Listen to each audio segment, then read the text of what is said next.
여러분 안녕하십니까? 오늘은 존슨앤존슨 베이비 파우더, 우리 아기 약한 피부에 계속 사용해도 안전할까라는 가벼운 주제를 가지고 여러분과 말씀 나누겠습니다. 미국 제약사 존슨앤존슨이 5월 19일 화요일 미국과 캐나다에서 탈크, 우리말로는 활삭이라고 합니다. 탈크 성분이 든 베이비 파우더 제품의 판매를 전면 중단한다고 발표했습니다. 이번 판매 중단 조치는 북미 지역에만 해당되며 여타 지역에서는 탈크가 포함된 베이비 파우더가 계속 판매됩니다. 베이비 파우더는 1893년 출시된 이래 127년간 전 세계 아기들과 여성들의 연약한 피부를 지켜오면서 존슨앤존슨을 대표하는 주력 상품으로 자리 잡은 효자 상품입니다.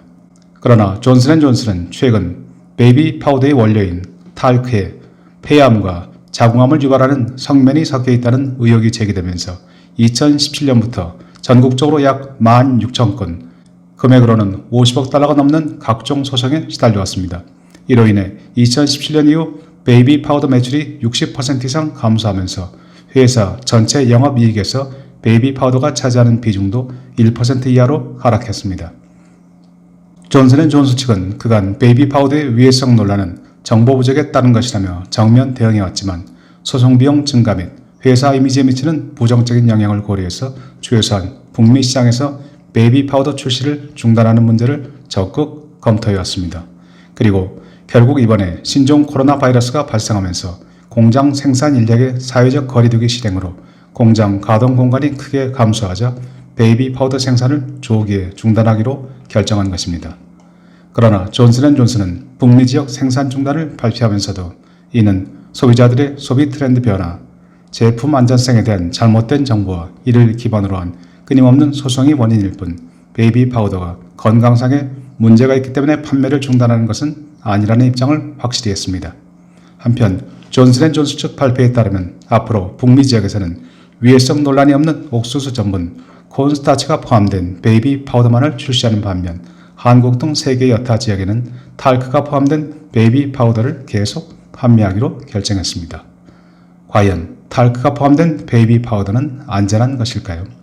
탈크는 우리말로는 활삭이라고 부르는데 원래 어원은 아랍어 탈크에서 왔습니다. TALK, 탈크는 투명하고 반짝이는 물질을 가리킵니다.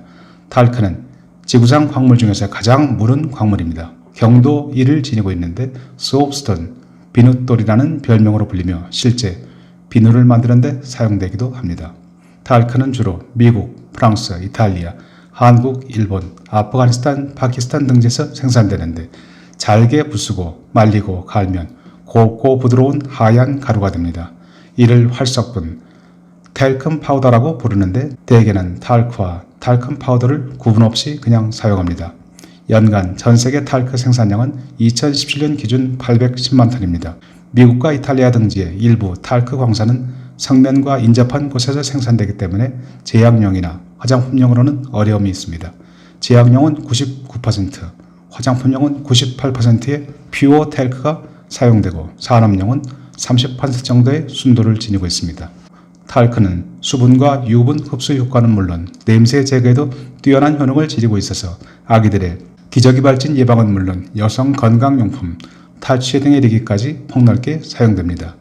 특히 화장품의 경우에는 각종 크림과 모이스처라이징 제품, 각종 색조 화장품, 즉 아이섀도우, 블러쉬, 마스카라, 립스틱, 그리고 루즈 파우더와 압축 메이크업 파우더 등 안 들어가는 제품이 없을 정도입니다. 실크처럼 부드럽고 매끄러운 감촉으로 피부를 촉촉하게 적셔주는 이러한 표현이 들어가면 거의 대부분 탈크가 사용되었다고 보면 됩니다. 프랑스 로레알은 홈페이지에서 자사의 모든 화장품에는 성면 위험이 없는 유럽산 탈크만을 사용하고 있다고 특별히 밝히고 있습니다. 탈크는 베이비 파우더와 화장품, 탈취제 등 의료용 및 화장품용 외에도 산업용으로 폭넓게 사용됩니다. 페인트, 종이, 세라믹, 타이어, 해충 퇴치제 등 그 무궁무진한 활용도를 자랑합니다. 이렇게 일상생활과 밀접한 관련이 있는 탈크가 위험물질로 여기게 된 것은 탈크와 성면이 종종 동일한 광산에서 발견되는 데 있습니다. 날카로운 섬유 형태를 지닌 성면에 인체가 노출되면 폐암이나 중비종 등 심각한 질병을 유발하게 됩니다.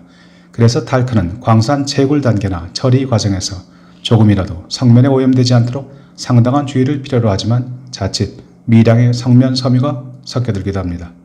전 세계에서 가장 우수한 품질의 탈크가 생산되는 곳은 수십 년째 분쟁을 겪고 있는 아프가니스탄입니다.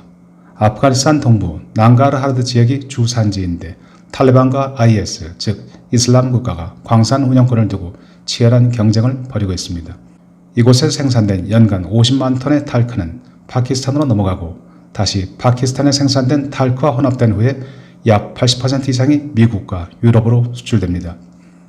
18년간 아프간 전쟁의 수렁에서 빠져나오지 못했던 미국과 유럽이 탈레반과 IS 같은 테러 조직이 무력 투쟁을 계속할 수 있도록 간접적으로 테러 자금을 제공하고 있었던 셈입니다. 그래서 아프가니스탄의 탈크 광산만 없었어도 아프간 전쟁은 훨씬 빨리 끝났을 것이라고 주장하는 이들도 있습니다. 다행히 존슨앤존슨은 자신들은 아프가니스탄과 파키스탄에서 생산된 탈크를 사용하지 않는다고 밝히고 있습니다. 2018년 816억 달러의 매출을 기록한 존슨앤존슨은 거대 제약회사입니다. 이번 코로나 사태로 북미 지역을 대상으로 한 탈크 베이비 파우더 판매 중단을 선언했지만 회사 전체에 미치는 영향은 그리 크지 않습니다. 게다가 미국 국립보건원 NIH로부터 코로나 치료제 및 백신 생산 기업으로 지정됨으로써 회사 이미지는 오히려 호전되었습니다. 존슨앤존스의 베이비 파우더, 폐암이나 자궁암 유발에 대해서는 진위 여부를 두고 여전히 과학적 논란이 끊이지 않고 있습니다. 콘스타치 베이스의 베이비 파우더와 탈크 베이스의 베이비 파우더 가운데 선택은 오직 소비자들의 몫입니다. 곧 더운 여름이 다가오면 베이비 파우더는 아이나 어린이나 필수품이 됩니다. 어차피 사용할 것이라면 향기 좋고 촉감이 좋은 베이비 파우더를 골랐으면 그뿐입니다. 더 신경 써야 하는 것은 수많은 색조 화장품에 들어있는 탈크인데 기본적으로 화장품용 탈크는 98%의 순도를 유지하고 있으니 안전성 측면에서 그렇게 강박증을 가질 필요는 없을 듯 싶습니다. 그래도 혹시 마음이 놓이지 않는다면 가급적 얼굴 색조 화장 횟수를 줄여보는 것인데 사실 이는 존슨앤존슨이 베이비 파우더 생산을 중단하는 것보다 더 어려운 결정임에 틀림없습니다. 끝까지 시청해주신 여러분 대단히 감사합니다.